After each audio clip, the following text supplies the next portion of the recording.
We welcome you to Wallace Wade Stadium here in Durham. This is the final spring game on ACC Network for 2024 and the first blue and white game under the leadership of brand new Duke head football coach Manny Diaz. The Blue Devils, of course, who a year ago were 8-5, went 4-4 in the ACC. They welcome Manny Diaz as their new coach, and he's put the Blue Devils through a 14 practice pace. And with Mark Herzlich, West Durham, we welcome you upstairs. Taylor McGregor joins us here in just a moment. Like most schools, there's spring storylines here in Durham. But these are very interesting because this job that Manny Diaz has taken is a lot different than the one that Mike Elko took 2 years ago. Elko went to Texas A&M, of course, to replace Jimbo Fisher not long after the regular season ended. And then the transition started. Riley Leonard jumped in the transfer portal, and within about 10 to 12 days, he was headed to Notre Dame. But Nina King, Duke's athletic director, moved quickly. Manny Diaz, after 2 years as the defensive coordinator at Penn State, brought in as the new Blue Devil head coach. And then Texas quarterback Maalik Murphy transferred here to Durham as well. And Mark, it's interesting because that 2-year window of Mike Elko, Duke was very successful, and it leaves Manny Diaz now with some momentum for his job. Yeah, and some momentum, right, that you try not to have squashed by the transfer of Riley Leonard, right? And so what do? What has every ACC school seemingly done? Go out and get a quarterback that can come in and be your starter right away. So Maalik Murphy, big guy, strong arm, played at Texas, 2 starts at Texas. He had a win there as well, 2 wins, and he's a guy that's coming in. How well he will adapt to this offense is to be determined. Yep. But he's the guy who comes in and is going to push for that starting spot. But unlike a lot of schools, there is a real competition here. Grayson Loftus, the true freshman quarterback last year, played arguably as good as any true freshman quarterback. He came in when Riley Leonard got hurt, and this game against UNC, only his second start, he had ice in his veins and drove them down to a fourth quarter tying score and then into overtime against Drake May, probably the best quarterback in the ACC last year. Well, and now all of a sudden Manny Diaz has got a quarterback battle and some other things as he joins Taylor McGregor. Yeah, thanks so much. We have to start with the quarterback conversation. You've been evaluating your guys all spring. How will you evaluate them in the context of this game here today? Well, do they make the event more than what it is? You know, is this just another practice? Do they take their progression from what they've done all week and carry it out today? And how does that translate to how well they move the team down the field? Or do they try to do too much because they're trying to impress the cameras and whatever? Just if they, like we tell all of our guys, just trust your fastball, be you, and that'll be enough. This is the first chance for fans to see what Duke football will be like under you. What do you hope they take away from today? Excitement on both sides of the ball. You know, an offense that likes to attack, push the ball down the field. A defense is born to attack, you know, creating negative plays. Those two things sometimes will be on display clashing against each other today. I'm excited to see what happens. You're a defensive-minded guy. What can we expect out of the defense? Hopefully making things hard on the offense. You know, right? Tight coverage, getting around the quarterback. You know, obviously we're going to be smart, probably vanilla today. But even despite that, you know, see guys, who can we cover, can we win one-on-one situations down the field? Looking forward to it. Thank you. Wes? All right, Taylor, thanks very much. I think a lot of us are interested to see Manny Diaz's return to the head coaching position, Mark, here at a program that, as we said, had 2 really successful years with Mike Elko. He did a nice job at Miami, went 16-9 against the conference in his 3 seasons there at Coral Gables. And we're going to see the Blue Devils in a scrimmage atmosphere coming up toward the bottom of the hour. And when we come back, Duke is ringing the bell here at Wallace Wade Stadium in the spring. That's part of their momentum in the program that already exists that Coach Diaz has. And we'll see the Blue Devils ring the bell next.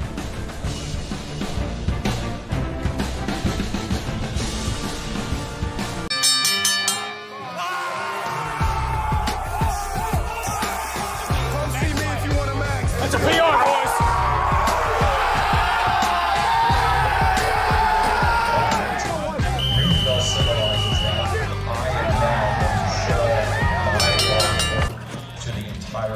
Well, in order to be successful in the game of football, you have to find success within the context of the weight room, which is why we bring in David Feely, Director of Football Sports Performance. You've been a vital part of getting these guys ready to play, and you have something special here at Duke called Ring the Bell. So explain to me what it is and how it started. So it started when we were at Temple, and to get some juice going. It's a boxing city. It's a tough city. You ever watch Rocky? Like, it's pretty cool.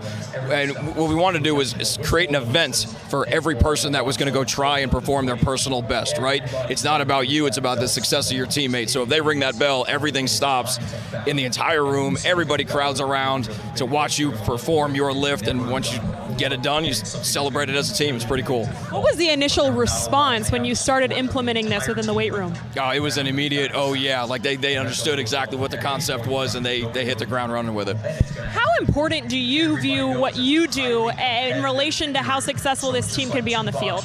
You know, we're a direct line to the head football coach and his vision, so anytime Coach Diaz feels that something's important to develop in the person, or the physicality of the person, like we're an extension of him, and we get to carry that message out every day. All right, this might be something that I'm looking forward to the most. So are you ready to ring the bell? I think so. I think we're ready to ring the bell. Let's do it. All right, here we go. And then that'll be it. See, they all whip their heads around. They're starting to look at me like it's go time. I think it's go time, Wes. Mark, the minute we started talking about this yesterday, you had a look in your eyes like, oh, I'm in. Oh, I got jacked up. It brings you right back, right? Because like you remember those moments like where the guy is doing that, right? He's going to get in that squat rack and he's going to put up the most weight, and you get jacked up for him. And I think it's a personal way of showing, hey, look, I'm here for the team. And how cool is it with the bell? I didn't know the backstory with the Philly pride of the boxing country, but it's good. Now they're doing one-on-ones. This is the most competitive one-on-one drill you can get, besides maybe O-line, D-line pass rush. And we're looking at an area here in particular where, look, we saw Makai Wall, a redshirt sophomore, number 11 at wide receiver. And we're also going to be able to get a look at quarterbacks here. I know. Yep. Going from the slot here, and good physicality by the defensive back, and that's what one-on-one's all about. And you get a lot of the chatter, right? What you think about football and you think about the smack talk that happens, not a lot of it is coming from the linebackers and quarterbacks. It's all from the wide receivers and the defensive backs and the D-ends and the offensive tackles, because they go one-on-one every play. And so now Malik Murphy's going to step in the one-on-one. And you get a look at Vance Bulliard. He's a redshirt freshman at tight end, and makes a terrific catch in the corner against Leon Griffin III.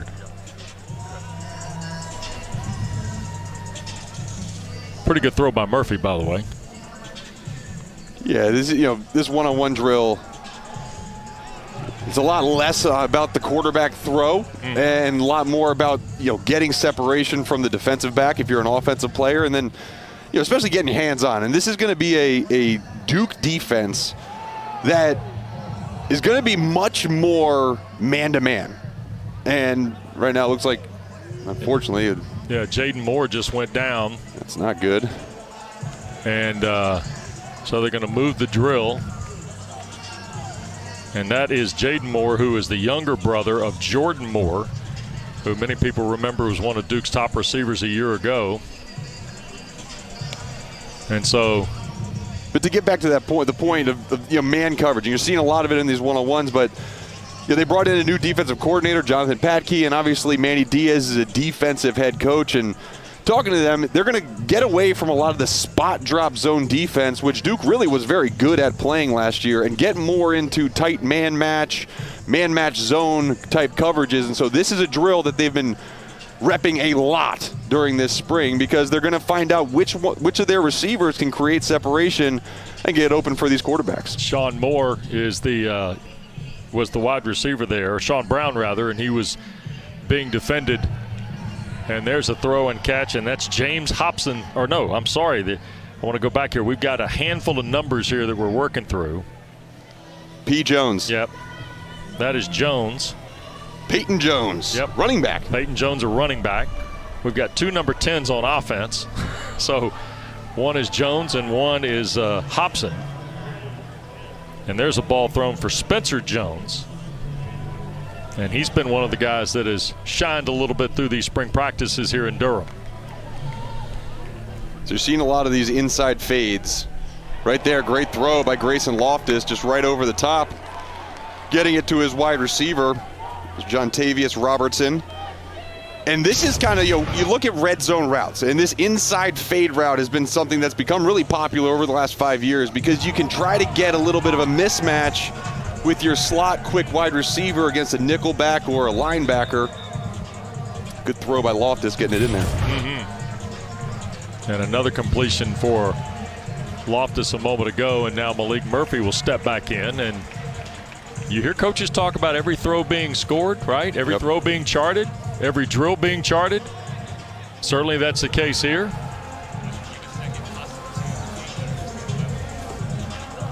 So off that, let's go downstairs. Taylor standing by with the Blue Devils' new offensive coordinator, Jonathan Brewer. Yeah, he's engaged right here, having a lot of fun. It seems like everybody wants to know about the quarterbacks right now. Can you talk about Malik Murphy and what you've seen out of him so far this spring? Obviously, Malik's got incredible arm talent. He's a true pro. He's came in here. He's bought into what we do and how we play the style play. And so he's bought into what we do. It's been great. Grayson Loftus, I can tell he's incredibly vocal down here. How would you describe his impact on the team in his relatively young college football career? True leader. If you go to our winter workouts, he's the guy that's, no matter what's happened to his team, he's always lifting his guys up. You can tell the guys that have actually played in games. He can react to bad things, right? He doesn't let things get to him. Good ball, air, yes sir, baby!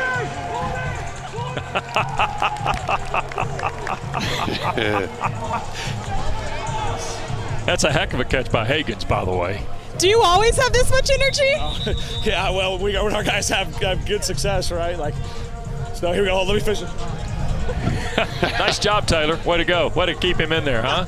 I know, clearly. Yeah. I wish I had this much energy. Well, this is Jordan Moore now against Chandler Rivers. Those are one-on-ones, legit one-on-ones, Mark. Yeah, that's good on good. It's your best receiver versus your best cover guy. And, there's some push-ups? Yeah, well, looks like the offense lost. There you go. There must have been some sort of competition. There's always competitions, right? And especially spring ball, we're going to get scoring. That's defense can score in this one. All right, Offense Taylor, can score. what's the story on the push-ups? Yeah, Coach, we need to know the story on the push-ups. The push-ups, I got to do punishment the same with the offense. When they lose, I lose. When they win, we win. So that's how it works. How important is situational type football to practice throughout spring ball? Oh, it's probably the most important because you see the best come out of our guys. You can see them react to adversity, right? And when the pressure's on, what do they do? When the bell rings, here's your moment in front of the whole team, and what do you actually do? As far as the receiving core, what excites you about this group collectively going into next year? Oh, experience. A lot of experience. A lot of guys can take the top off the ball. We have some guys that can run across the middle, catch the ball great. But the experience part, the guys that are mature, we're about to come at us right here. This is an exercise. I love it. Oh, you're great. Coach, anybody who knows anything about your offense, you guys like to go really, really fast, score a lot of points. That's what we saw you do at SMU. How has it been installing that type of offense as far as guys just knowing what's happening on the field? Well, I think it's a buy-in to hey, we're going to do the same things over and over again and try to master a technique. It's the buy-in that there's no magic play. There's just magic execution. And so doing stuff over and over again and not being, don't be afraid to go out and fail. Don't be afraid to go out here and push the limits to what you can do in your success. As far as the differences in quarterbacks and how that will impact your offense, how do you view that moving forward? Well, I think it's one of the best things we've done as an offense is whoever our quarterback is, that's it. Hey, way to push through it. Way to push through it. The best thing we've done is we adapt to who our quarterback is and what he does. I think if you look at it totally as each quarterback's got his own individual things that he excels at and each individual plays that he likes and the way he sees football. And our job is to call plays towards that. I love it. Thanks for the time, Coach. Thank you guys. Appreciate it. Wes, I'm fired up. I don't know about you. And so's Herzlich up here.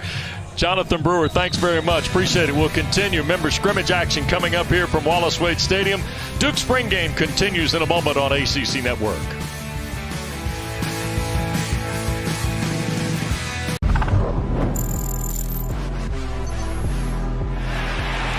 He's able to break a tackle and get the first down and more.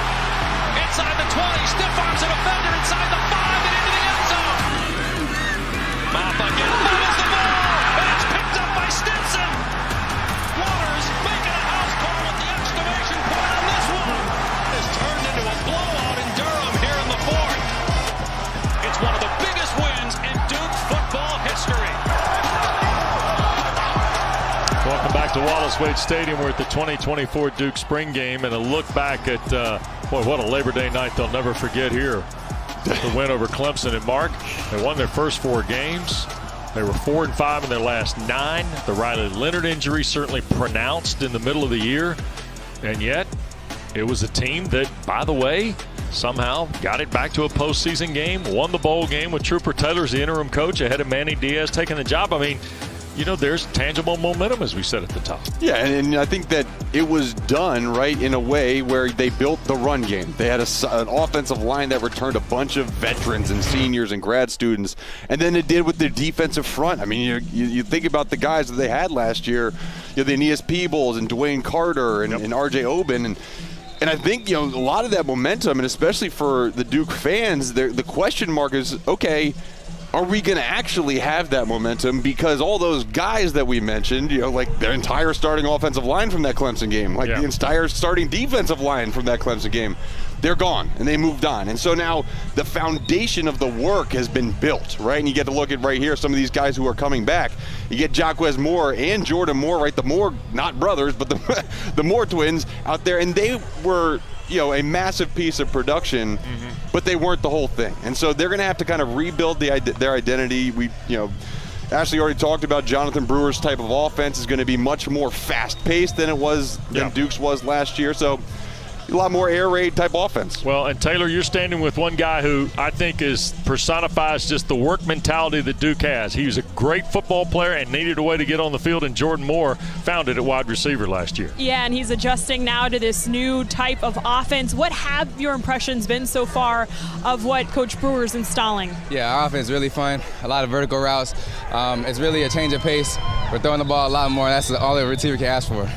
A lot of people talk about your transition from the quarterback position and how that could help you, especially with this fast-paced style of offense. How much do you lean on your past experience? I mean, I lean a lot on it because, I mean, at quarterback, you got to know all the coverages, everything, the ins and outs of the defense. So I use that to kind of help myself with the receiver position to know how to get open, when to get open, and kind of get the timing with our quarterbacks. What has stood out to you about the different quarterbacks competing for the job this year? I mean, they're all great quarterbacks. They all practice and study like it's a game. Every practice is a game, and they're all taking that next step, and they're developing, and it's good to see.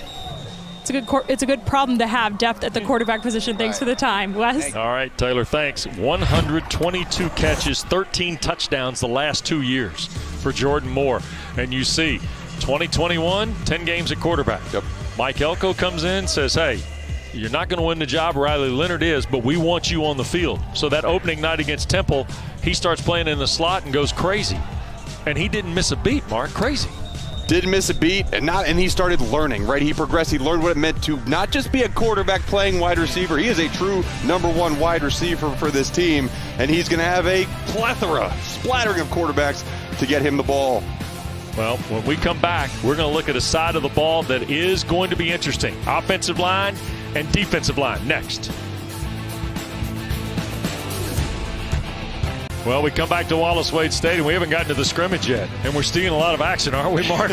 Because sure now we're going to get into some O-line, D-line stuff here, and this is the part where Manny Diaz is playing really shorthanded with his offensive line right now, Hers. He is, and this is also the drill that develops the leaders that they need, right? You talk about all spring ball, the competition that occurs, and you know, when you look at the offensive line, as we get a little bit of a pancake there, we look at the offensive line, we mentioned just from last year, you talk about the starters at the beginning of the season, Scott Elliott, the transfer from Harvard at center, Jacob Monk at right guard, Jake Hornibrook, Maurice McIntyre, Graham Barton, who's going to be a first-round draft pick. All these guys are gone, right? So you do have some players who have played significant time. Brian Parker II, he's playing tackle at 53 for them, but they don't have their solid core. And honestly, for spring, they don't even have any depth because of injury. They've got only 5. These are the 5. That's them. Yep. These are the 5 guys they've got. And you see Matt Craycraft is the center.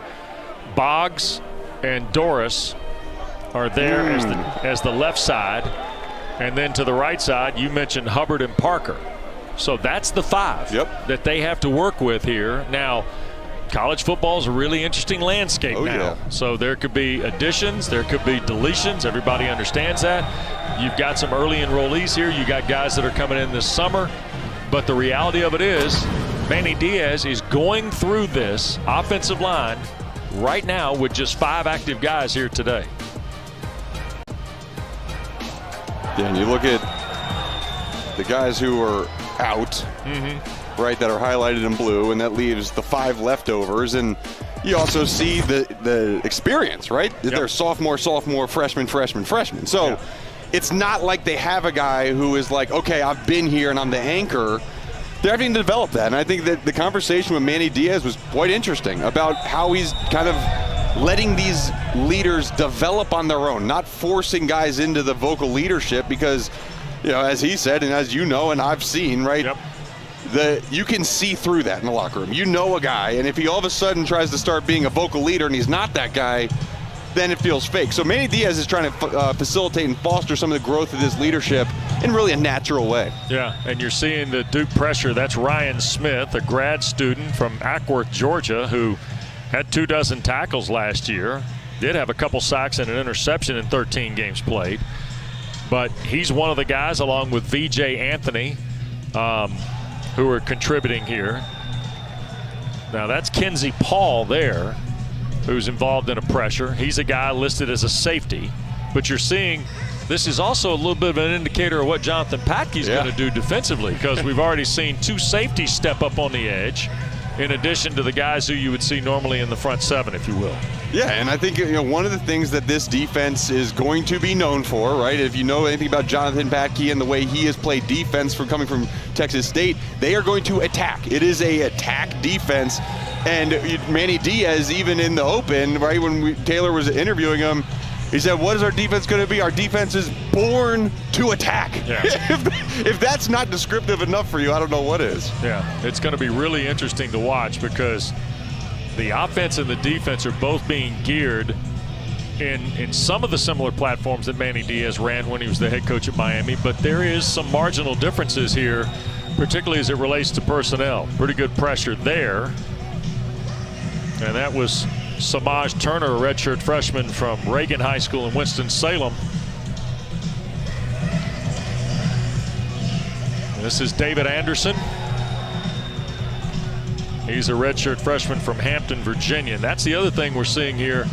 Last year with Mike Elko and his defensive administration, Mark, they got right to that 4 game, and guys got shut down. It was you saw 4 games, and that was it. Yep. And what was last year's roster? Old.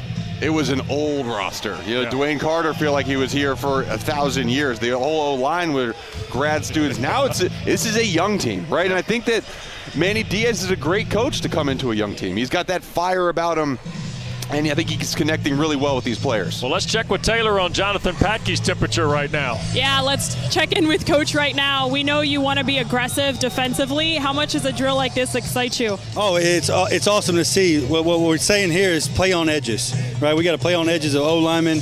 We got to have great pass rushers. This is the secret sauce of our defense right here. And how much does what you guys do on the defensive line impact to what you want to do behind them? A lot of man-to-man coverage I know we can expect from you guys. Yeah, it goes hand in hand. If you're going to play tight coverage to give our guys up front an opportunity to get to the quarterback. When you guys took over this program, you lose a lot of vocal leaders, a lot of guys who had a lot of snaps a year ago defensively. How do you organically try to fill those roles? Yeah, I think we're looking for our leadership. So we're looking for guys to step up in those roles, and it's a constant evaluation, including today.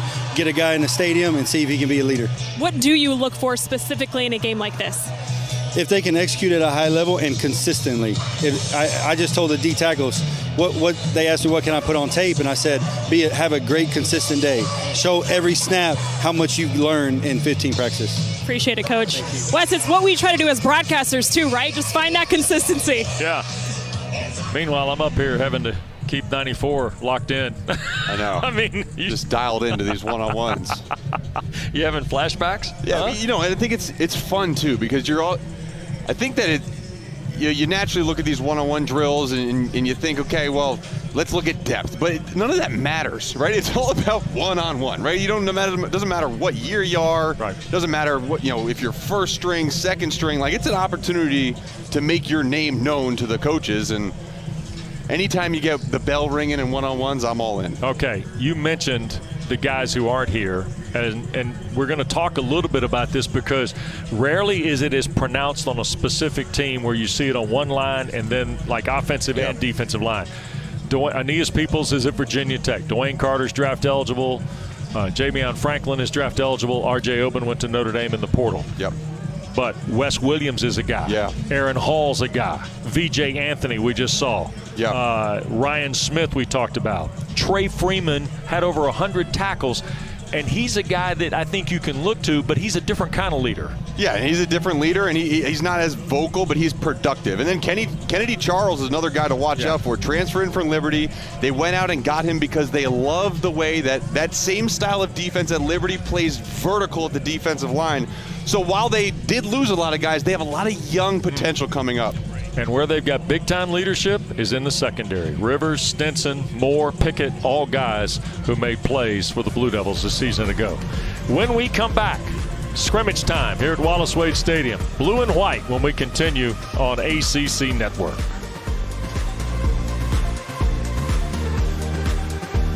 Well, we welcome you back to Wallace Wade Stadium. Blue and white, Duke spring game getting ready to commence, and now the quarterback competition will come into focus here. It'll be a 7-on-7 scenario. We already told you about kind of the lack of offensive linemen, so there'll be some point scoring. We'll share that with you in a moment. But this is where the Henry Beelan, by the way, injured, not going to participate today. Did post a win against NC State a year ago. Mark, this is where Malik Murphy and Grayson Loftus, this will really come into sharp focus here. Yeah, and again, we talked with the coaches, and Jonathan Brewer is not intending to make a decision after this game by any means. He said this quarterback competition really can go all the way until the first couple games of next season in the fall.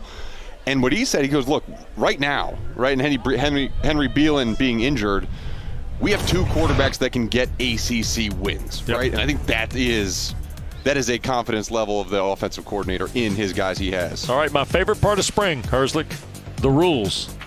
Because every school's got a different scoring system. Blue will be the offense, white will be the defense. Halves are 15 minutes. The defense has to have an ability to post scoring here. 6 for the turnover, 3 points for a fourth down stop, a 3 and out is 2 points, a sack is 1 point. And there will be no skill return here. This is just kicking.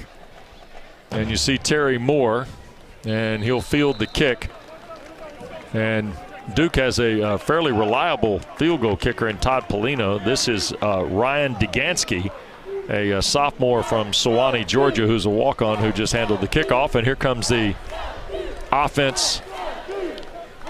And it will be Grayson Loftus with the team here first. No, that's Malik Murphy. Oh, it is Malik Murphy. Yep, sure enough.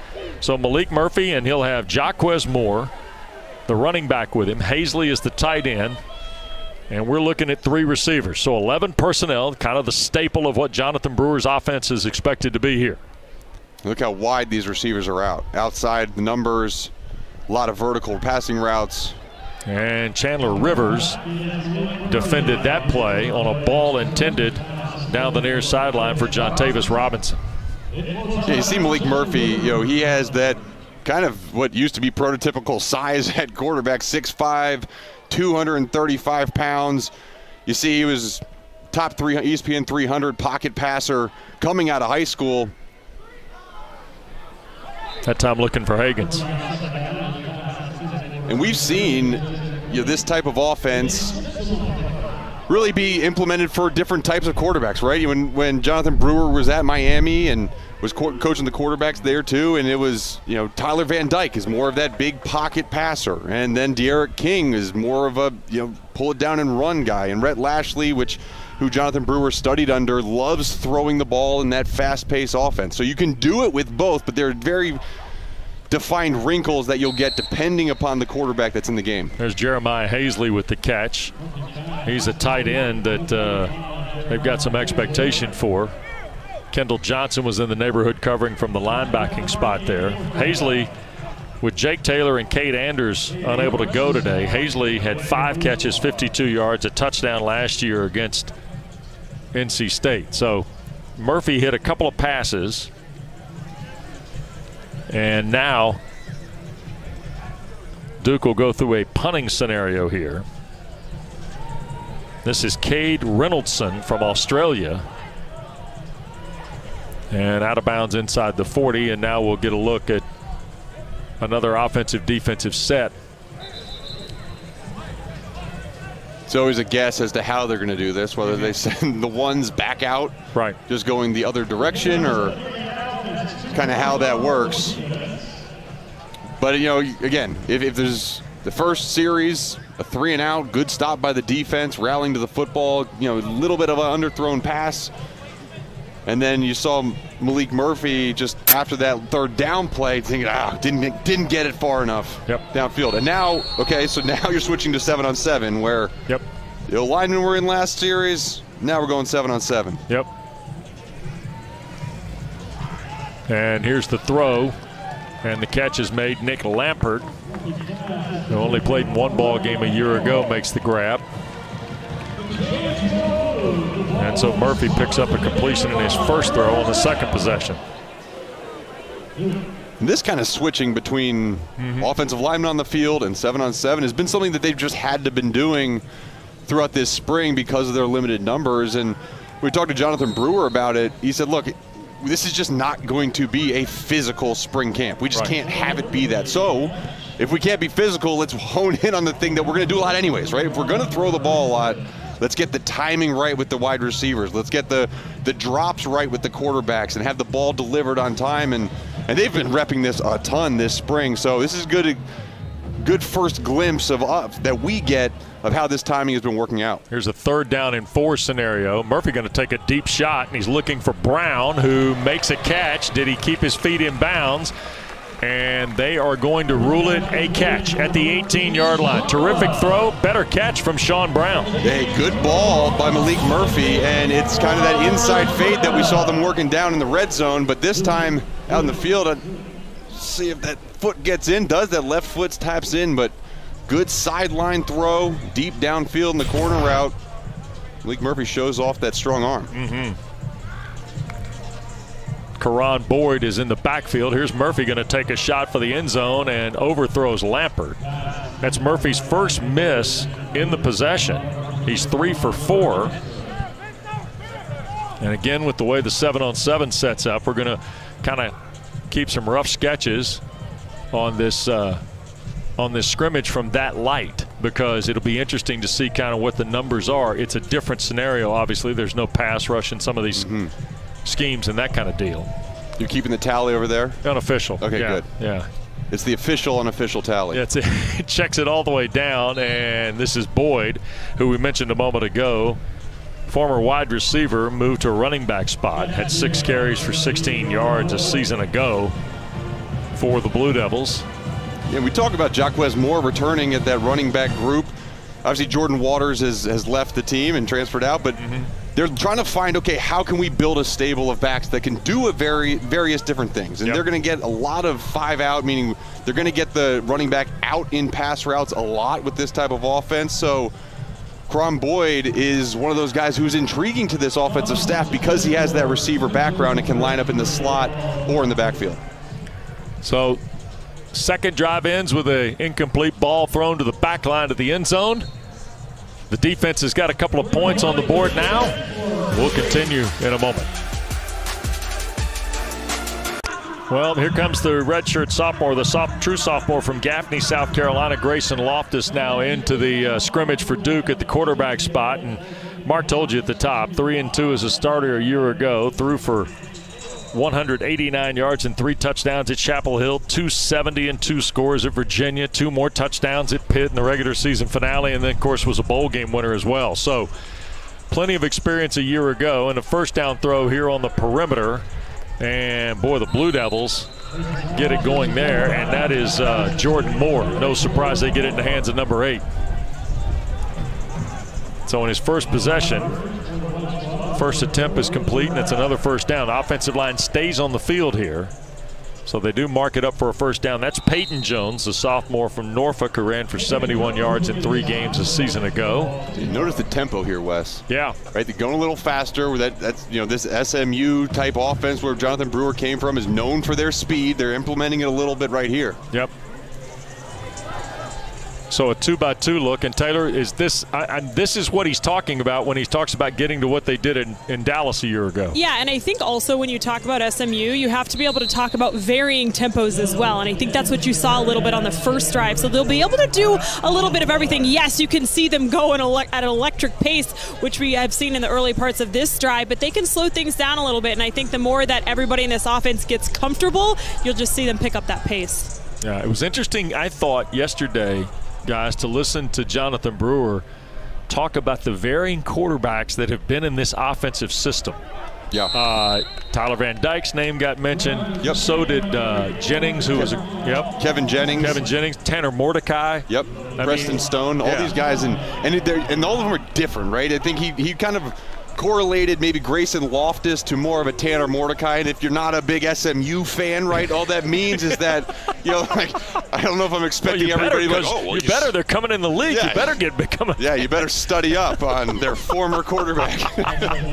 But Tanner Mordecai, right, like, it's this kind of gunslinger Brett Favre, like, hey, I got this like short memory and I'm gonna try to fit the ball into these tight windows and take some chances, and you saw that really play out well for Grayson Loftus when he got his chance last year, and especially with a true freshman quarterback, you're getting thrown in against Wake Forest, right, an in-state rival, as your first game, and then the next week you go to UNC at night, and you guys were calling that game, and I think it was telling. I was watching that game back, just kind of looking at what Grayson Loftus did, and even you and Tim Hasselbeck talking about, hey, it's just a true freshman. And then we got into the fourth quarter, and it was just Grayson Loftus has to do this, and Drake May has to do that. And it didn't matter what age he was. And, I think that shows some of that maturity, gunslinger nature that he brings in. Well, here's a 5-wide look as Loftus starts his second possession, and he dials one in the center of the field that time, and that's Boyd, the running back. And Grayson Loftus, this is a competition, Taylor. That's the thing. I think a lot of people just assume Murphy would take this, and that's not the case at all. He's certainly made it hard on them, and one of the things that I've seen down here on the sideline is that vocal leadership that you heard coaches talk about at the beginning of the broadcast. They talked to us a ton about it yesterday, even down here in a spring game. I mean, he's talking to his guys, telling them what's next. You just saw him in a little bit of a huddle prior to this drive, and so I think that's an aspect that they have to consider when they talk about this battle. Yeah. Well, he's thrown 2 times here. The next one, this is Hobson, another catch. He's really looked confident, just sitting there throwing. I'd say, we've got such limited amount of viewing of these two, but so far in this practice, really Grayson Loftus has looked like he's more comfortable. He just seems like he's a little bit smoother in his drops and is delivering the ball at kind of a more confident pace. Mekhi Wall you saw in motion. The ball was delivered. There's Boyd again, the running back. And we saw 2 snaps ago, they went 5 wide. They went 3 to the field and 2 to the boundary. And they're using their running backs all over the place. And, again, they're playing a little bit against what they're seeing on defense. When you're getting man matchups with linebackers on running backs, you want to try to use that to your advantage. There's a quick throw and the near side catch, and that's Wall, who's listed at 5'9", a former state champ in the 110 hurdles. This was more of a zone pressure look where you get the defensive end, Kevin O'Connor, dropping out in the flat, and they will mix in some of these zone pressures and man pressures. It's not like they're going to go straight man all the time, obviously, but this is a good drill for some of these DNs, too, to practice their drops without offensive line in there. You see Bates has come in as one of the running backs, and he'll take the catch. Took a pretty quick shot. That's Carter Wyatt, a redshirt sophomore who did not play at all, but has had a really nice spring at the middle linebacking position. And that's an area they're looking. Trey Freeman obviously factors in as the will linebacker, but they're going to need a Mike guy, and they're focused around, some candidates here. No, they definitely are, and when you look at what they have right now at that kind of true Mike position, it's Nick Morris Jr., number 36. He is probably, the coach said, he had the most solid spring out of all these guys, and he's smart player, 6'3", 230 pounds, a bigger backer, but he was productive. He had 12 tackles against Pitt last year. You got him, and then you got Luke Marigo, number 34, who we've seen in there as well. Yep. Another big guy who can run played more line of scrimmage in high school, and then Carter Wyatt, who you just saw on the coverage. And so they really feel like they have about 3 guys in most of the linebackers' spots to build some depth. Although, Jonathan Packey did say, I think we're about 1 player away at each spot. Trey Freeman almost came up with it. Who they said, by the way, they said he wasn't going to be playing. We kind of got that Trey Freeman was not going to be involved in contact. Oh, yes, good point. That's always 7-on-7, no contact. I guess you're right. Yeah. Well, there he is. He doesn't need contact. And no surprise, he's around the football, Mark. Yep, good play. Got to pick it off, though, as a fellow linebacker. I'm getting on him in the linebacker room. Well, Herzig's going to go downstairs. He'll have a word with Trey Freeman. We'll take a break. Defense 8-0. Back after this.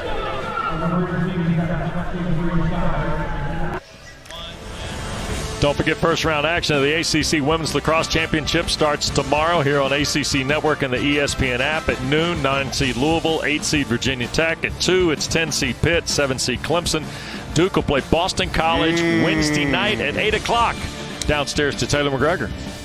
Here with Grayson Loftus. What has it been like learning this new offense this spring? Oh, yeah, it's been fun. Coach Brewer's done a great job of installing it piece by piece. He likes to say it's a process. We're going to get the foundation down right first. So it's been a lot of fun. What is the biggest challenge for a quarterback in this system? I think it's making sure we're operating fast. I think the tempo is something that's new to all of us. We weren't fast last year. This year, the tempo has been probably the hardest part to get used to. So I think just installing the foundation and getting used to it's been helping, yeah. You guys have a lot of depth at the receiver position. It's been very obvious, even in the early parts of this spring game. How have you built relationships with all of those guys? I think it's a day-by-day process. From the moment I got here last January to this point now, it's just been getting to know the guys on and off the field, in the weight room, out to dinner, whatever it may be. I think it's just a day-by-day learning the little things about guys. Coach has complimented your confidence and your leadership abilities. Where do those 2 qualities come from? Probably my parents. I grew up with my mom's a rock star. She's a teacher. So I've been in her classrooms, watched her command classrooms, and then my dad with the confidence. He always instilled the confidence in me that I can go out and I can compete with anybody and be on the field with anybody. What were your first impressions of Manny Diaz when he took over this program? Very intentional. I think the first thing he said was about being on time and how he was going to respect our time as long as we respected his. And so I think the biggest thing is intentionality, and then he's just genuine. Anything he says he's going to get done, it gets done. And if he can't get it done, he gives an honest answer. And for you personally, to go through a quarterback battle, what is that like? Oh, I think it's just a lot of fun. I think Malik coming in, Malik's been a great guy. We've actually become really good friends. So I think it's just a lot of fun. I think we're both getting better and making it tough on the coaches. What is the biggest takeaway for you from a season ago, getting reps as the QB1? I think it's just to get more comfortable. I think it was 5 games last year. So I think my biggest lesson learned was just to take it game by game and rep by rep and week by week and continue to learn the ins and outs of being the guy and trying to learn how to prepare the best way. Thanks, Grayson. Thank you. Wes? All right. Terrific visit, huh, Mark? Oh, my gosh. So well-spoken. You forget the guy he's a true sophomore. He's probably, 20 years old, maybe? I mean, it just hit me. He said, I came here last January. Yeah. So he's been here about, 16 months, 15 months. He's already won road games in the ACC. No, and I think, that puts it into perspective a little bit, but there's also, right, you talk about his background and his mom being a teacher, right, and commanding we said a high school teacher? Yeah. Commanding a high school classroom, you learn how to do that from mom, and you can do that in the field, right? Peyton Jones, the ball carrier. I want to go back to this last throw by Malik Murphy here, because we see all the toolbox right here. Hit that drop, makes a decision and go, right? And that's it. If he can hit his rhythm, if he can plant that back foot and launch it, like you saw that ball. I mean, that was a very well thrown ball. Now, I haven't seen that every time he's thrown it, right? So if they can get him there, they have time, right? You got all spring, summer, and all that stuff. But if he can get that, right, then you could be ready for 3,000 yards passing with this type of offense. Well, and with the velocity to which it leaves his hand. Yeah. Here's Murphy in that time. Now, that might be a pressure. The linebacker up here wants that to be a Derek Brown Jr. sack for the freshman from Waxhaw, North Carolina. Chandler Rivers was in coverage. But we saw big 44 peel in here right from the middle. Yeah, and you didn't get much. Yeah. Wasn't much in his way on that blitz, but good timing. And Derek Brown Jr., he's kind of that number 2 will position behind Trey Friedman. And being a true freshman, as you mentioned, coming here in January, he's a guy that's turned a lot of heads so far in workouts and then this spring ball. There's Murphy throwing again. That is picked. He was looking for Jordan Moore. And they could throw a flag at the 26, so we'll see here. That may have been a throw on the house. Yep, I think it was a free play. And we have our first penalty of the blue and white scrimmage. Offside. Ooh, they will announce Defense, number 93. Penalties decline. Result of the play is a first down. Will Seiler from Lovett in Atlanta, transferred in from Penn. Go figure how any of that made sense. That penalty was declined and it first down. But we are now at 3rd down. So the joys of spring ball. The rules are there are no rules. And so what do we got here? The result of the play was an interception. The offside will be enforced 5 yards from the previous spot. Remains 3rd down. Hey, you know what? Spring ball for the crew too. Hey, you know what? Just needed a little extra second to get it right, that's all. Oh, man. That guy's not amused. No. When you look at Murphy here, the other thing to remember is he had 33 drives a year ago in Austin for Steve Sarkisian, of which there were 12 scores in those drives. 8 touchdowns, 4 field goals. But here's the other note. Not one turnover. And that's a big note, right? I mean, you get about 33% rate on scoring, which is great, right? You think about possessions. You'd love to score that many possessions, but when you're not turning the ball over, that's also allowing your defense to do its job, right? And you're able to play field position games. I think that's one of the reasons why Grayson Loftus had success last year too, is he didn't turn the ball over very much either. Only 4 interceptions in those 5 games he played. And he was a guy that they were not scared to throw the ball in gotta-have-it situations, right? And anytime you have a new quarterback, whether it's Malik Murphy transferring in or Grayson Loftus filling in for Riley Leonard, to have the confidence to be able to throw it when you need to, that's huge for a play caller. Yeah, ball, by the way, incomplete. Terry Moore might have held onto the jersey, but that went by the boards. Here's a little tunnel screen, and that's Jordan Moore on a 2nd down play. Offense still trying to get on the board here late in this first half, if you will. We're going to have a 2-minute warning, by the way, since they ratified it yesterday. We're just going to start playing by the new rule. So we will have a 2-minute warning coming up here at the end of this first half of the spring game. Yep, and if the new head coaching job in college football wasn't difficult enough, let's bring in a 2-minute warning to just throw off all the plans. But they ratified the 2-minute warning yesterday, Mark, and they also ratified player-to-coach communication. Yeah, and I think that's one of the things I feel like is needed, right? The technology's there, and all it does is, I think it's going to create less paranoid coaches, right? I mean, college football coaches, that's a paranoid bunch. And if they think people are stealing their signals and all that stuff, then they get all tight. So now you're just going to be able to talk in the helmet. And here's a throw to the end zone, and this is for Jordan Moore and just beyond his reach. So we're going to step aside. 2-minute warning. First half of the blue-white game continues.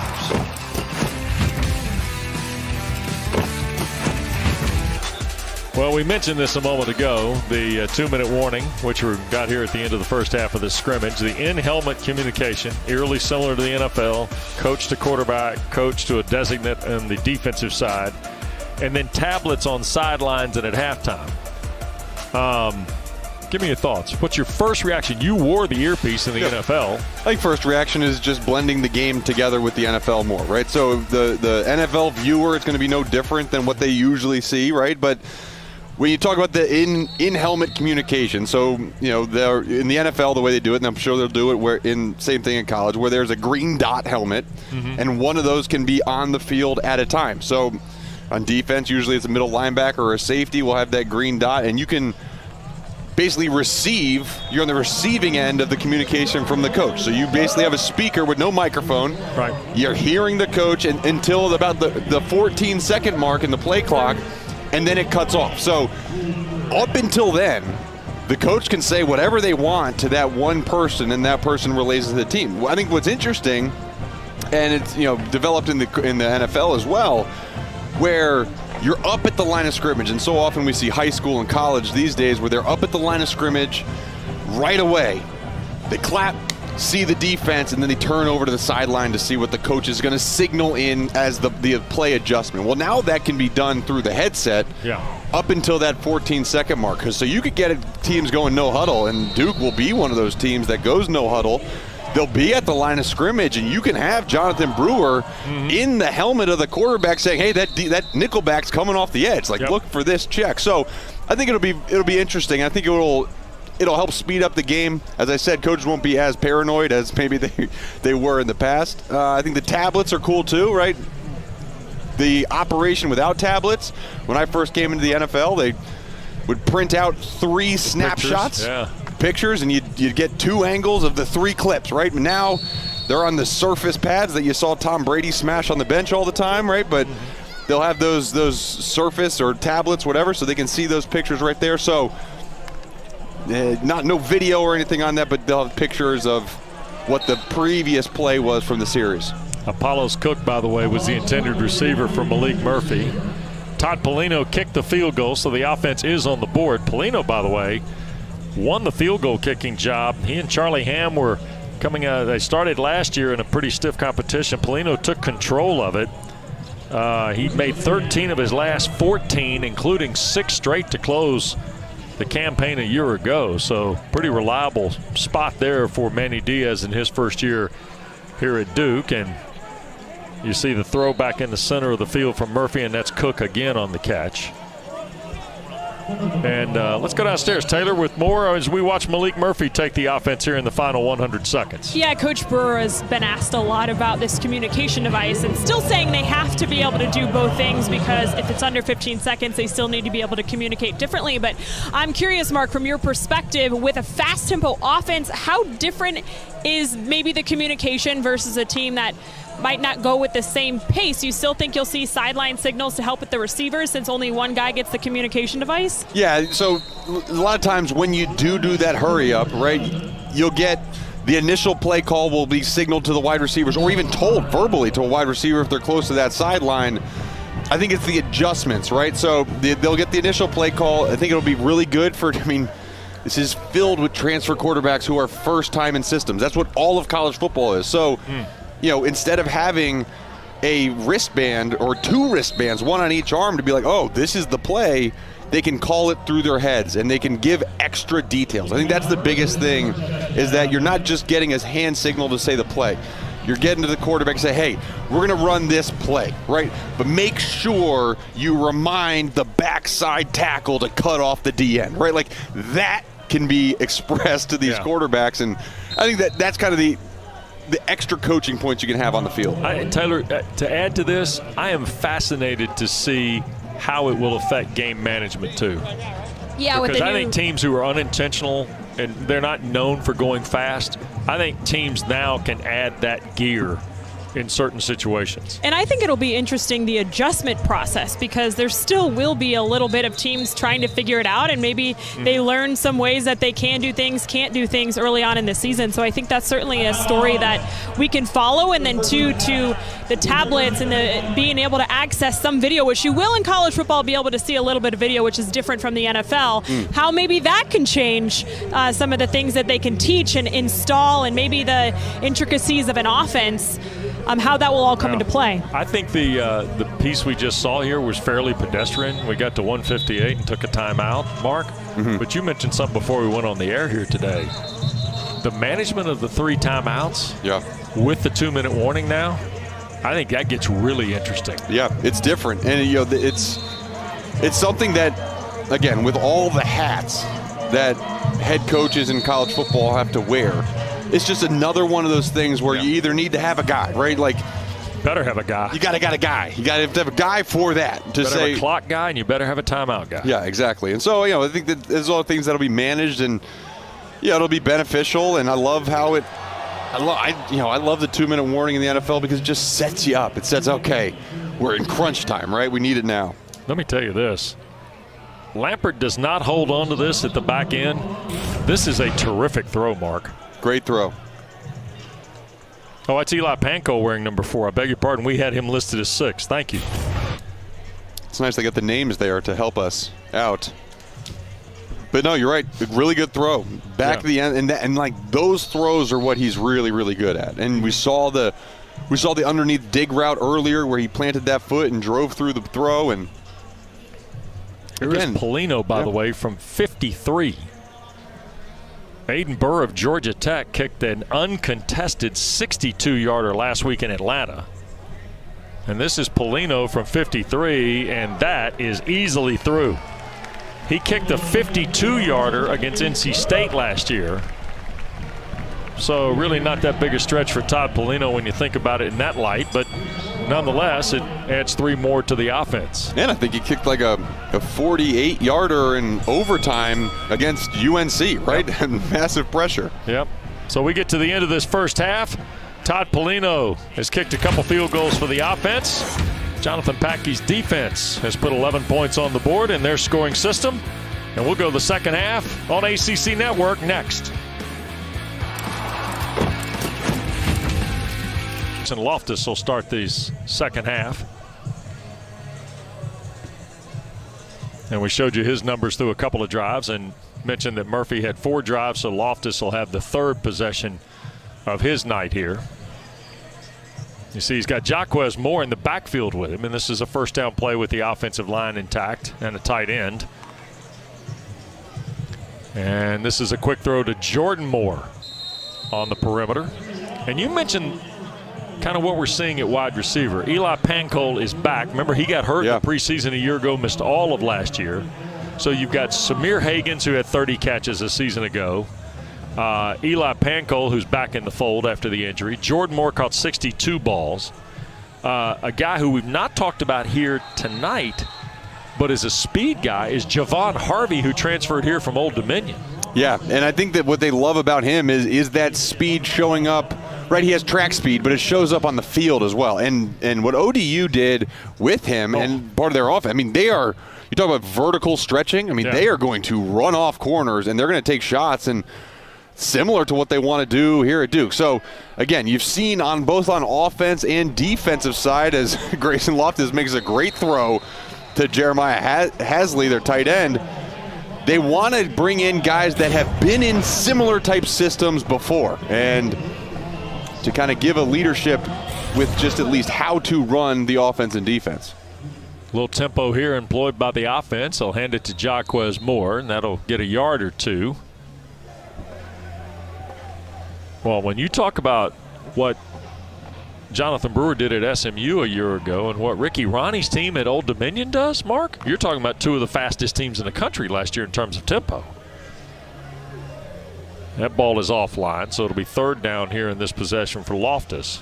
And the reason that those teams can go fast, right, there's the possibility of them slowing down, but they don't slow down when they are clicking, right? So when they're completing passes, they run up to the line of scrimmage on a deep ball, and they're going to run a running play, right? That's just the way that those offenses go. Now, if they're throwing incomplete passes, or they're getting stopped for losses, or they got penalties, then that just naturally slows them down. So being very clean operationally is going to be paramount for this team this season if they do want to implement that fast pace. Here's the 3rd and long play, and back underneath, that's Bolyard, the tight end.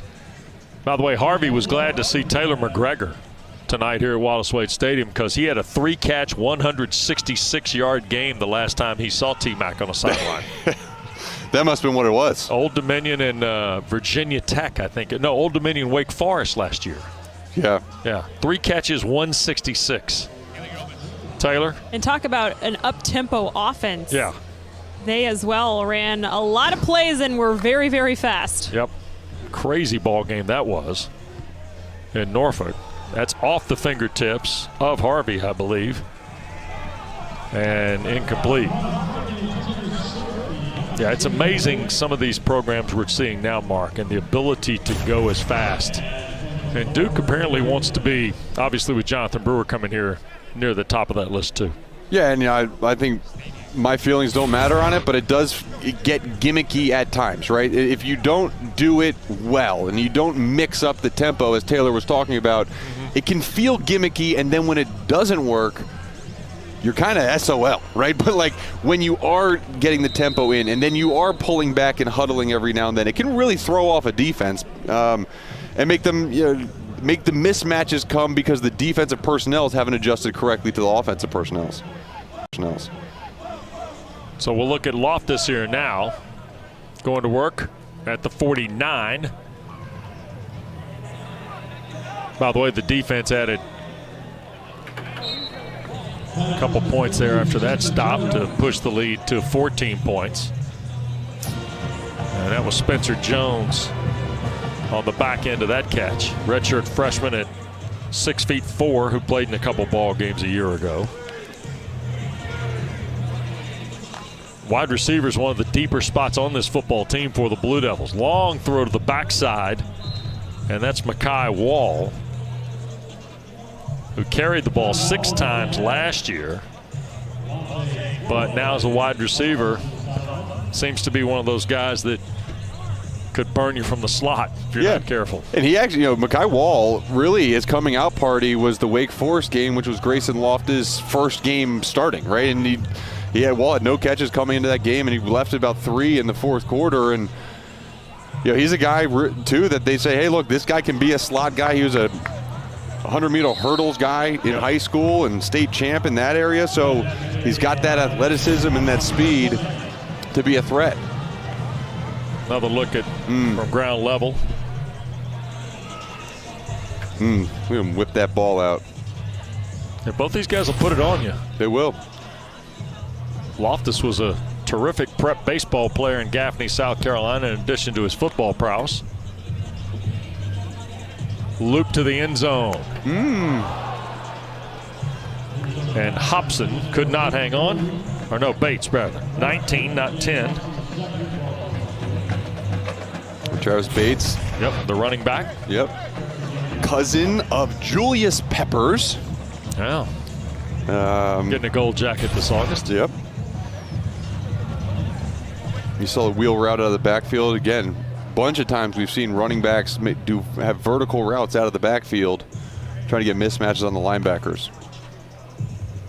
Here's Loftus again, and that time beyond the reach of Wall. And I think one of the things that's noticeable, right? We have so much talk about the quarterbacks, but you look at the scoring, right? The scoring is pretty normal for the offenses, and they are not scoring points. So, whether there's miscues like that last third down in the corner of the end zone, or the defense has stepped up and made plays, we haven't seen a lot of production or scoring from either offense, whether it's the one or the twos. And so, hats off to the defense. And a lot of times defenses, especially with new coordinators, are a little bit more advanced at this point in spring anyways. 28-yard try for Polino, middle of the field, and it's good. So Todd Polino's kicked 3 field goals. That's what the Duke offense has. We're in the second half of the blue-white game at Wallace Wade Stadium on ACC Network. Well, this is the final day of spring games in the Atlantic Coast Conference, and then, of course, you think there's a long time before you get to August the 30th, an opening night for Duke against Tony Trisciani and Elon Phoenix, and it'll be here before you know it. And all of a sudden, a road trip to Evanston, UConn, at Middle Tennessee State, and then 8 straight league games. And, oh, by the way, how about Carolina here on the final Saturday in September to start all that? Yeah, and when you look at the beginning of the schedule and the fact that you have a quarterback competition going, you have some games in there where you can see live game action from these guys, right? So I wouldn't be surprised, and Jonathan Brewer even alluded to it, like this might not be done before the first game, right? It might go past that Elon game. It might go past the Northwestern game, and to try to let these players decide themselves who is going to be the quarterback. And I think that's what every coach would love to have happen. Every team would love to have that happen, is that one player can solidify himself through his play on the field that I am the guy, right? And that really lets the team buy in. And, you know, whether coach has to declare, hey, this is our starter, or that guy builds it, eventually, once you hit that UNC game and then the league games, you got to have your guy in place. I want to follow up on that in a moment, because I think you bring up a really good point. Let's go downstairs to Taylor's. Malik Murphy starts the possession here. Yeah, so Malik Murphy is number 6, but on the back of his helmet, you'll see there's a 0 and a 6, and that 0 is in honor of his teammate, running back Marquise Collins, who suffered a right knee injury this spring and most likely out for fall as well. And so he wanted to honor his teammate, and he did so with that number on his helmet, guys. Wow. That's pretty solid. They must have been fast friends, right? You know. Well, Marquise is from Bryan, Texas. Went to College Station High School. Yep. I'm going to hazard a guess he might have grown up an Aggie fan. Murphy comes in from Austin, Texas. We're crossing bridges already. Huh? Hey, you know what? 2 people who lived in Texas at one point together maybe were friends. Go, right? There's a possibility. Yeah. But either way, right? You got a guy coming in, whether he knew him or not. I think it's a significant thing to do, to honor a teammate in that way. He throws a rope to Harvey, and there's a sidearm shot back in the middle of the field to Sean Brown. I mean, these are 2 terrific throws by Malik Murphy. And you're starting to see, I think what you're starting to see is him feeling a little more comfortable, right? I think that, you know, this is a spring game, but, you know, it's kind of set up like a practice, but there's cameras on. The lights are on. You're in the stadium. And I think there's a little bit of pressure for anyone in that situation, especially when you're trying to prove that you deserve a job. And they get started to settle in a little bit to the fact that, look, we're just at practice. Let me go out and play. Yeah. By the way, the deep shot for Pancol was into double coverage in the end zone. as I'm singing his praises. Yeah. Second in the full 10. Chandler Rivers, who was terrific, was in coverage for the Blue Devils. The Duke defense, Jonathan Patke's unit's got an 11-point lead. And there's a quick shot of Marquise Collins, redshirt freshman who played a game a year ago from Bryan, Texas, who Murphy is honoring with the 0 on his helmet. And Jaquez Moore has nothing there. Terrific play. Defensive front. That's Michael Reese, a grad student from Nashville, who a season ago had 10 tackles and 2 behind the line. He's had a good day. Called his name a couple times. Saw him win some of those one-on-ones. I just think there are enough guys here defensively, and I know some of the brands are gone, right? The Carters and the Peoples and the R.J. Obens. But, Mark, you and I saw enough of Duke to know they played with depth defensively last year. Yeah, for sure. And also, too, those brands weren't brands until they built their brands. I mean, you know, like before last year, you didn't really know who R.J. Oben was or Aeneas Peoples was. You knew more about Dwayne Carter because he's been here for a while and he's been a 3-time captain and all that stuff. But, like, you don't come to Duke with a profile, usually. Right? You don't come to Boston College or Wake Forest with the profile. You build it while you're there. And it's a perfect opportunity for a lot of these guys, like a Wesley Williams, like a Michael Reese, like a VJ Anthony, like a Ryan Smith, to build their brand and, you know, play phenomenal defense. That's a good strike right there. Yeah, Robertson on the back end catch there. And I think that led us to the conversation, Taylor and Mark, in our meetings yesterday with Manny Diaz about the developmental side of not what he's going to do, but what has been done here the last couple of years that made this an attractive job for him. Well, and not only what has been done, but also he talked very candidly. Catch. That was nice. Heck of a grab here. This is Jordan Moore, and that's Chandler Rivers on the bottom of the stack fighting him for the football. It is. You don't think that's competition right there? Better ring that bell.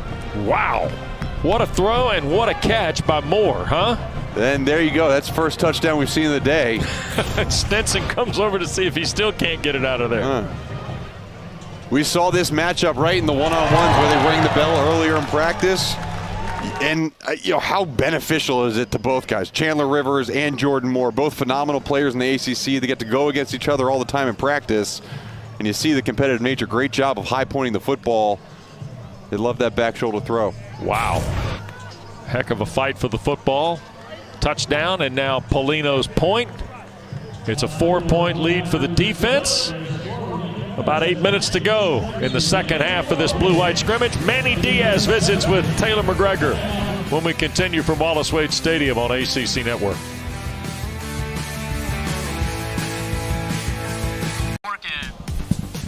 Well, day after he was hired as the new head football coach at Duke, Manny Diaz, I'll tell you what, you want the fastest way to the Blue Devil Hearts? You hit a free throw and you run up in the Cameron Crazies, hers. That's the way it works, isn't it? Yep, and you get the baby crowd surfing. And Coach Diaz, we got a nice picture of you and Cameron indoor. Got to ask you, is that the first time you ever done crowd surfing with a baby in your hands? Oh, can't hear us. Out. It's going in and out. Okay. We're losing the signal with Coach. We're going to see if we can square the house up here. All right. We'll get this. I would guess to say that's probably the first time. That might be the first time. I'm going to say first time. Yeah, I think that was a fake baby too. No. I'm pretty sure it was a baby doll. Was. Yes, yeah, that's exactly right. Which is good, because if that was that would have been a problem. Yeah. So, yeah. But anyways. 4-point game after the touchdown pass. By the way, Murphy to Jordan Moore. And don't discount how good Chandler Rivers was, by the way, in coverage there. Terrific throw and catch on the Duke offensive side. And now we're going to get our first look.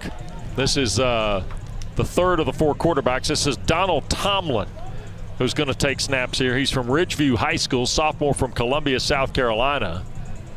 And, boy, he was rifling one, and almost going the other way was Kenzie Paul with it. There's Tomlin. You get a look at the walk-on, who, by the way, was 8-1 as a senior. He is a former state champion in the long jump and the 400 meters. So you're talking about a fairly handy athlete here. In the QB depth. And Tomlin with time. That's Bolyard, I believe, the tight end. Vance Bolyard makes the grab. Good-looking prospect at 6'5" and almost 240 from Greensboro, North Carolina. I'm going to have to figure out depth at that tight end position, really, because behind Jeremiah Hasley, they don't have a lot of guys who have really proven much at the college ranks. And, you know, Jake Taylor played a little bit last year in 6 games, only 1 reception. He's not going today, but I think they're going to have to have someone either step up or join the team. Now, it's not going to be a heavy 12 personnel double tight end type team. Sure. What Coach Brewer said to you, he said if we're going a lot of 12, 13 personnel, you got to check my pulse. Yeah, something's going on. But 11 and 10 is the world they live in. Exactly. But you know, when Duke's teams have been good, whether it's Dalmolin or Noah Gray before that, like they have leaned on their tight ends in that as a receiving threat offensively. Well, I think the other part about this is that position has been good for Duke for a while, regardless of administrations. Yes. Noah Gray's with Kansas City in the NFL. Nicky Dalmolin played a long time here. 100 years ago, they had Ben Watson here for a couple of years before he transferred to Georgia. You know, so at the end of the day, just get in line here because you know it's going to be a productive point of the offense, regardless of what the platforms are, right? And think about a tight end, right? If you are a receiving tight end and you want to go into an offense that throws the ball a lot, check out Duke. Yeah, because right. they're going to be throwing the ball 50 times a game with this offense. And, you know, if you can block well enough and you can get out and make some separation on plays, you got a spot. So we get our first look. Cade Reynolson is going to punt here again. Young man from Australia who transfers to the program. Last stop was Somerset Community College in Kentucky. I'm fascinated by the guys from Australia who come to punt in the United States out of the Pro Kick program. And Reynolson is another one whose dad was an Aussie Rules football player. And he was a national pole vault champion, was Cade Reynolson. How about that? Yeah. At one point last year, 2 years ago in the ACC, there were 5 Aussies who punted the ball in the ACC. Yeah. Yep.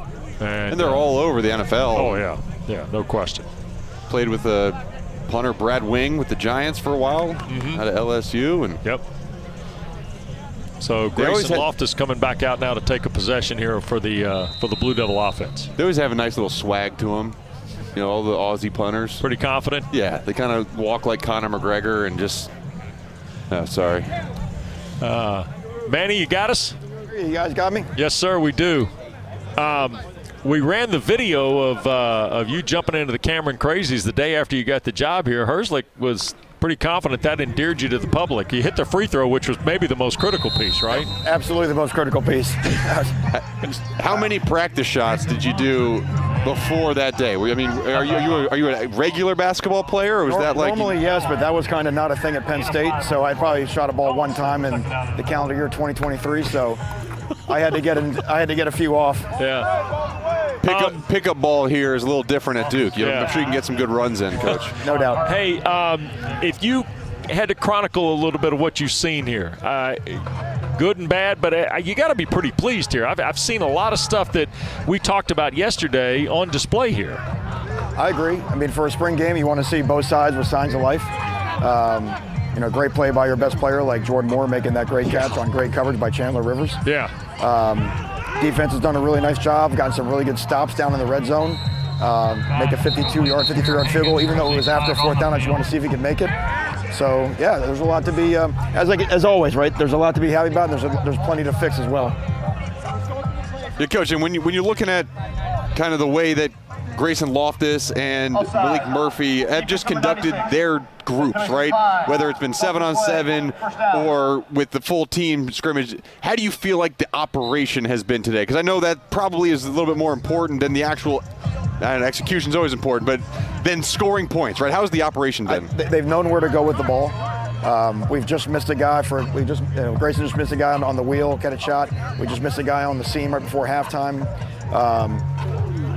I think they're both in command. I think they both know what they're doing out on the field.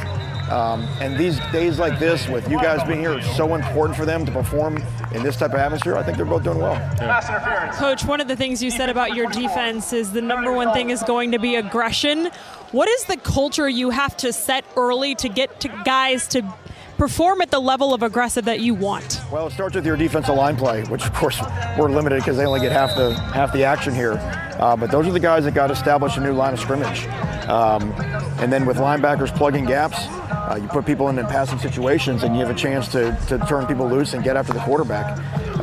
It's a little bit tough, obviously right now, again, with our line situation to run the ball the way we want to run it, which means to stop the run the way we need to stop the run. But again, what we got this spring is we got the identity established. Our players understand the nuts and bolts of each side of the ball, and we'll get a chance to polish it up in August. Manny, we talked about this yesterday, and Mark and Taylor and I were visiting before we started our show today. The way the landscape of college football is built right now, you can still add to the inventory here, right? I mean, there's still some room to find another guy or two potentially to help you before you come back to camp, I guess, in August, right? It won't be a guy or two. It'll be more than that. Yeah, there's no question. We want to build a team to compete this year. And we've got a really good plan on who we got to go, what positions have the need. And we're excited about what we can add to this team. We're getting a look at Grayson Loftus with your offense here. He mentioned this. He and Murphy have developed a friendship. That's got to be really encouraging to you and Coach Brewer just from a competition standpoint, I think. It is. They help each other out. They've been really good in the meeting room. They all want the same things, right? They want to see the team win. Malik is a great team guy. It benefits our entire team when you're selfless at the quarterback position. Yeah, one of the areas that was a big question mark coming into this year is that tight end position. We've seen a couple catches now from Vance Boyard and from Jeremiah Hasley. How has the tight ends developed this spring for you? Well, it's going to be a major part in our offense, pushing the ball down the field to those guys. You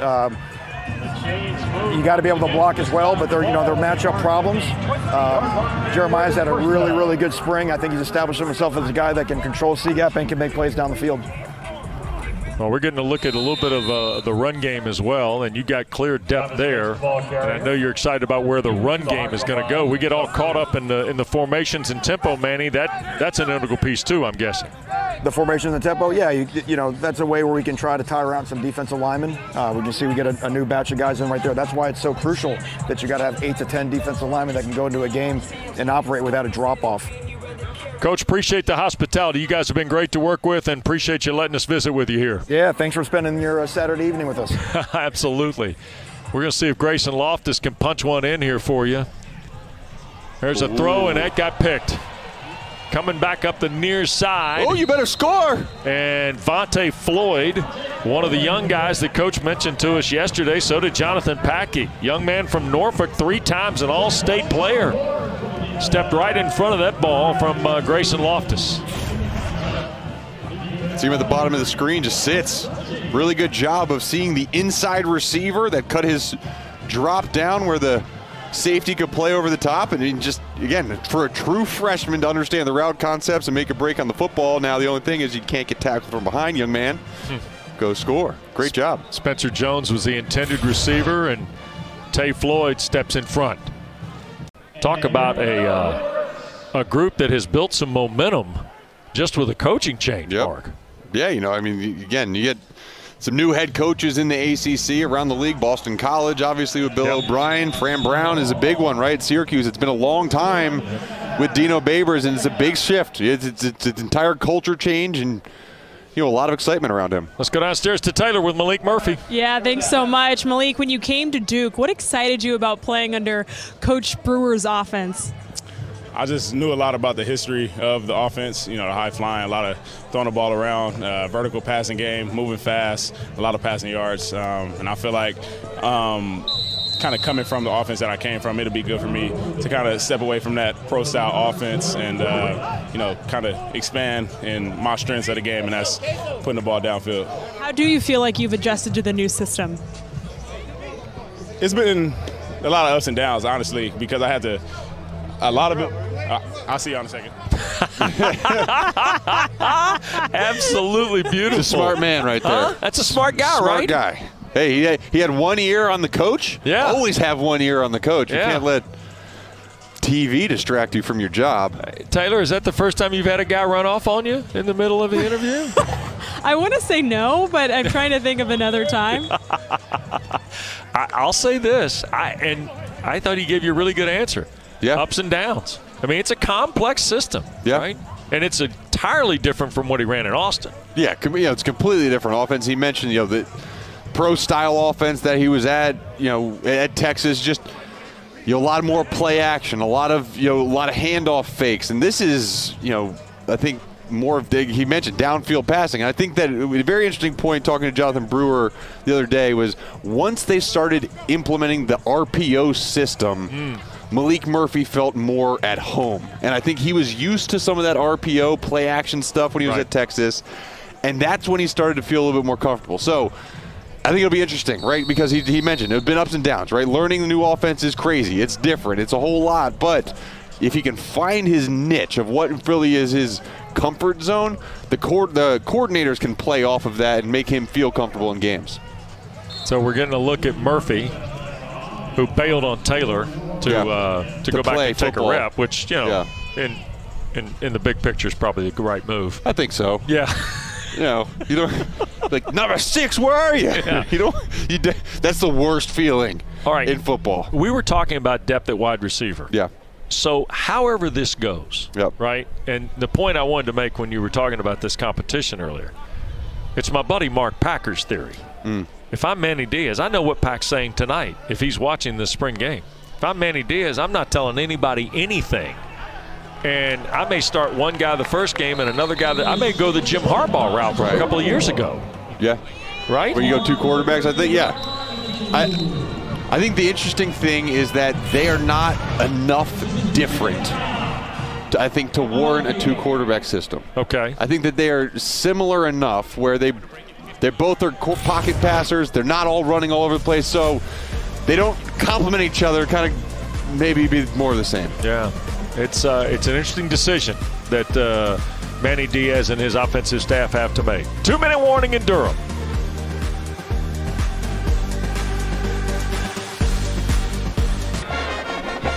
Final stretches at Wallace Wade Stadium of this Duke spring game. Don't forget ACC baseball coming up top of the hour. We'll send you the Alex Rodriguez Park at Mark-Light Stadium for Miami and Louisville. But Malik Murphy's first public display as a Duke Blue Devil, pretty impressed, Mark. Yeah, it looked pretty good. And he started settling in as practice or the game, right, went along, and he kind of found his rhythm. Once he was able to plant that back foot and deliver some strikes down over the middle of the field, then he was able to hit a big ball towards the corner of the end zone for a touchdown to Jordan Moore. And you just kind of see what both quarterbacks did today, right? Yeah. Is as comparable, as uncomparable as this day could have been, right? You see those numbers. And I think that hasn't been one guy who has been a clear, hey, this guy is really, really that much better. So competition continues. Look at this throw here. This is Jeremiah Hazley. I think this is like almost a submarine pitch. Yeah, a sidearm sling. Holy smokes.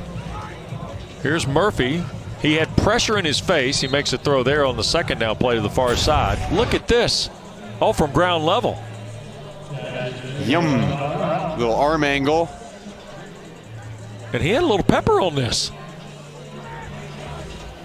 He's a big guy. He's got strong ability to throw. I think that's one of the things you talk about big quarterbacks and why that's important. Mm-hmm. It's because they can make big throw out of compromised positions. He picked up a drop ball and then threw a strike to Moore, but incomplete and out of bounds against Terry Moore.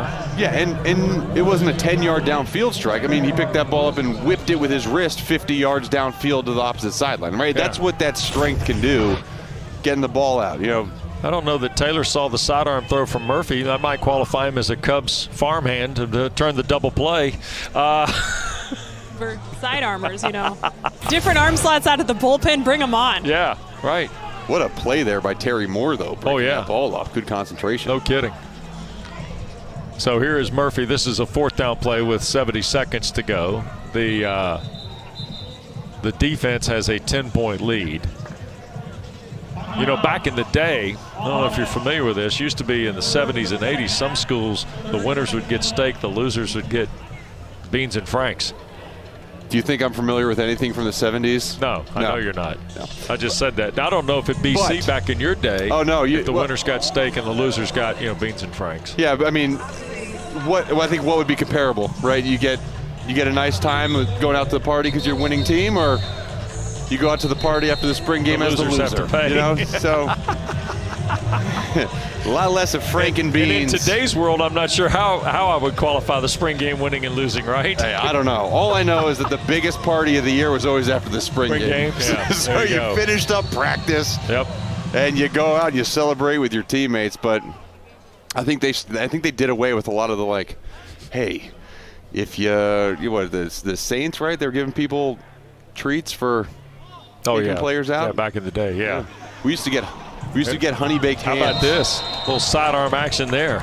We used to get honey baked hams for going ham on defense. Yeah, that? Hard as a, Yeah, I got you. Yep. So we got honey baked hams, but then they stopped doing that because, I understand. Murphy with a shot to Harvey there into plus territory in the final minute. And with the offensive line in there, that's V.J. Anthony. Ooh. And I think Anthony pulled his helmet off. I think he got a slap around the head and a timeout taken by the offense with 48 seconds left. Another look here, Mark. Just big with speed and a dip. Looks like a poked in the eye, possibly. Mm-hmm. Yep. V.J. Anthony's a young guy who now finds his way to his junior campaign here in Durham. He had 2 sacks, 17 tackles a year ago. And he was one of the, he was a guy who started as a true freshman here too, right? Yep. And not a lot of guys in that Elko defense were starting as true freshmen. Well, it's interesting you bring that up because you got Terry Moore from Little Washington, Chandler Rivers, and V.J. Anthony are all true juniors. Yes. Wesley Williams is in that class. He was a freshman that year, but he redshirted. Yeah. So the recruiting of the Mike Elko administration on defense, there's still some clear guys in that element. I also think so too that we're talked about depth here. We mentioned Jaquez Moore at running back. The competition at quarterback's been clearly outlined. The depth at wide receiver, there's some real power there, but how much depth is there? Yeah, I think that's the question. There's a lot of guys, there's a lot of bodies, but how many of them are going to be productive, right? And how many of them are going to be capable of competing at the ACC level? And those are things that will be determined, and we'll find out. And sometimes it comes down to, hey man, a guy got injured, you got to step up, and a guy makes a big name for himself. So those are things that we will find out as we get closer to fall starting, but they do have the bodies there, and they have shown some flashes today as well. Yep. Third down play underneath the stick, and the catch is made. That's Shamir Hagans, the junior from Philadelphia. And Duke's going to hustle up to the line here on a 4th down play. 4th and about 7.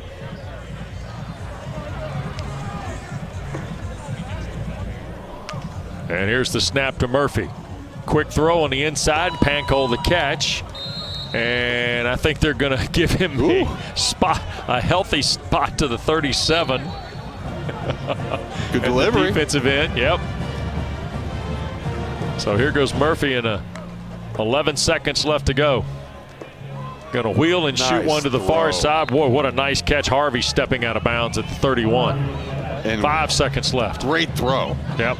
Deep out route, whips it across the field. That's not a throw that is easy for a quarterback to make from the opposite hash. Great ball. Hazley comes out. Bolyard came in, and it looked for a moment like Polino was going to come kick a field goal, and now he is. Remember, he hit from 53, uncontested from 53, and this is going to be, I think, right about, that's going to be 48. just shy of 50. And what will be the final play of this spring game? So Todd Polino, who's hit already 3 field goals in this game. And right at 49 yards to. And there's the kick. And Polino will drive that through. And is that the final play? I think it is, yep. So Manny Diaz gets a full look here. Defense wins it 24-16. Yeah, defense played well. They got some pressure on the quarterbacks. You saw that was apparent. You saw VJ Anthony get in there. You saw Michael Reese get in there, Wesley Williams. Defensive backs, the competition in the one-on-ones carried over to the actual scrimmage and the practice. The competition in the quarterback room is continuing. The tight end showed out. Yep. The offensive line is there, kind of, but they got to bring in some more guys. So a lot of work for this Duke team before we hit fall, but a good start here this spring. Our thanks to Manny Diaz for allowing us to be part of his blue and white spring game here tonight in Durham. The Blue Devils open the season on Friday night, August the 30th, when Elon visits Wallace Wade Stadium. Stay tuned. Coming up, ACC baseball next. Danny Wexelman, Devin Travis have Game 2 of the Louisville-Miami series. Great to be with Mark Herzlich, Taylor McGregor. Thanks to our producer, Stephen Kim, our director, Chad Lampman, and everybody here at Duke for helping us with the blue and white game here tonight as the defense wins by a final of 24-16. It also concludes the 2024 ACC spring football schedule. For Mark Herzlich and Taylor McGregor, West Durham from Wallace Wade Stadium. Good night. Here come the Cards and Canes from Mark Light.